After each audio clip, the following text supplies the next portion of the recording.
Piers Morgan gets completely destroyed and gets shamed by Bassem Youssef. Take a listen. You can't accuse me of being biased. I'm sorry.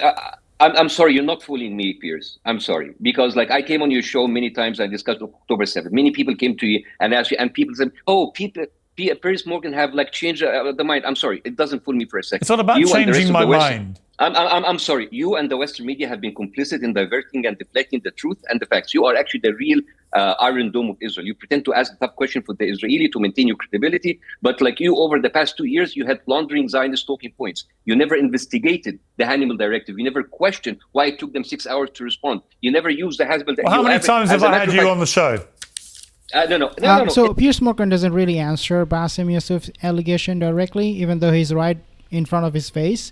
Rather, he asks him this very vague question. How many times I ask you? How many times I had you? Come on. Answer to those accusations, those questions Bassem Youssef is asking you. How many times? Don't throw. How many times have you been on? It doesn't matter. No. It's not about. You say I never It's question about these you. things. I've platformed you multiple times, and you have talked about this every time, right? So then Piers Morgan, then answer him. He's telling you, he's accusing you of not discussing those 6 hours. What happened? The response time. He's accusing you of not discussing the Hannibal Directive. He's accusing you of so many things, and he's right there. Answer him. Why you are wishing-washing? You have been doing that on my show. Literally, you have been doing that on my show. And you effectively sabotage these interviews. I brought up in your interviews many times Asa White Stanley, who's a British reporter who talked in length about the rape hoax, about the Hannibal Directive, and he was raided by British police. They took his laptop, and I asked you twice on your show to bring him on your show to talk to you about how the Israeli propaganda lies are all lies, but you never did. If you actually were actually honest about this, you would do this. Not about platforming. I mean, you platforming people. It's good for views. It's good for reach. But like, I'm sorry, it's about like how many times did Ben Shapiro come on your show and he talked about moral equivalency? There is no moral equivalency. There is more moral equivalency. Well, he thinks there is. Yeah. He said there's no moral equivalency between Hamas and Israel. Right. He said that. That's but right. the thing is, if any journalist who had read a little bit, who would say, well, Noam Chomsky said that moral equivalency is a propaganda term that was used in order to prevent us from looking to our action. So we turn people into bad guys and good guys. The bad guys, even if he's occupied, he deserves to be killed. The good guys, even if they nuke them, it's okay because it's the good guys. You see, this is how you do the conversation. It's not about platforming. You think Ben Shapiro, listen, Bassem, you think Ben Shapiro is very partisan to the Israeli position? I wouldn't disagree. I don't think he would disagree. But many people think you are very partisan the other way, and that your hatred of all things Israel leads you to say things. Well, now Bassem Youssef has hatred against Israel. So Piers Morgan, his tactic here, his war tactic, in Iron Dome, Piers Morgan Iron Dome himself for Israel. He is now going on the character assassination of Bassem Youssef. You hate the Zionists. Oh my God, how dare you talk about Ben Shapiro? I mean, yeah, he is very much biased, but what about you? You hate us. You hate the Zionist. Hang on. Leads you to say things. Leads you to say things like this. This is what you said about the Charlie Kirk murder in relation. Many people think you were implying something about Israel. Here, let's take a listen. Yeah. Charlie Kirk is an obvious hit job. What happened there? But will we get the answer? No. They will stick it to whatever and then use it. I don't know. Maybe they would stick it to Iran, like Netanyahu and his people, the Israeli Wire and the others were pushing for Iran being the culprit behind Trump's assassination. They can do that to Charlie Kirk and start a war, or stick it to the left and start a civil war. There is anger, and there were people who would use this anger.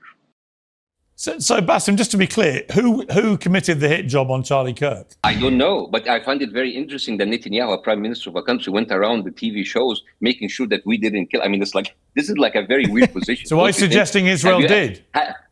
Have you ever? No, I'm not suggesting. But you are suggesting that, aren't you? Because you are, though. Because the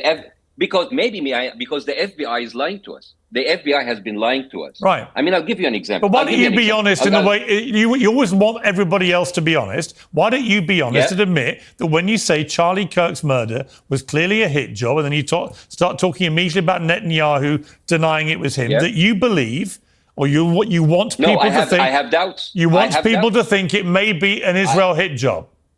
Well, there is a good possibility, Piers Morgan. Why don't you prove otherwise? Why don't you take the onus on yourself and explain and prove to the audience, to your audience, to my audience, that indeed Israel was not behind it? Can you do that? No, you cannot, because you know at the end of the day, the Zionists, they're able to do a lot of horrible things. Doubts. I have doubts. Because, like, I mean, look at the facts. Why on earth would it be an Israel hit job? We know who it was. I am not sure. I don't know. Well, another patsy, 22 years old, off in his mom's basement. I mean, another like Trump. I mean, here's the thing: the FBI actually has been lying to us. They have been covering for, like, they told us about the Epstein file, which is Israel is clearly involved, and then they said there's no Epstein file. Israel has been holding 98% of the Congress hostage, either with money or blackmail, and you cannot dispute that. And actually, if you want to dispute that, here's a little case for you. In that last month, a guy by the name of Tom Alexandrovich, he was the head of cybersecurity in Netanyahu's government, right? And this guy, he's not a random guy. He's part of the Netanyahu government. And he was caught in Nevada in a FBI sting child sex operation, trying to lure a 15 years old minor. That guy was protected by the DA, who's Israeli, by the way, in Nevada. And he went on the plane and he missed his trial. Now, you come to me and you tell me all of these things, like when people are raving about Israeli Mossad and how they're infiltrating, and then suddenly we have to believe that they're innocent. I mean, not a single mainstream outlet talk about Tom Alexandrovich. So now you have pedophiles coming into our country. Actually, I've read that. Including Piers Morgan, not talking about Tom Alexandrovich, the Zionist, a pedo.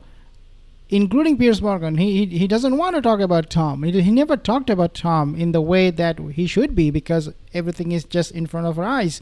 But then when it comes to, Donald Trump's house, his Mar-a-Lago getting raided by FBI, Piers Morgan is like, oh, FBI, they're a piece of trash. They are out there. They do this.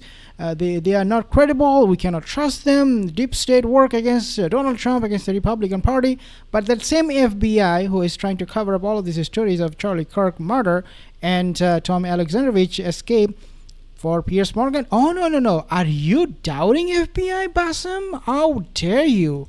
I've read that story on multiple mainstream media outlets. No, not a single one. Go to ChatGPT right now. And I'm very familiar with that story.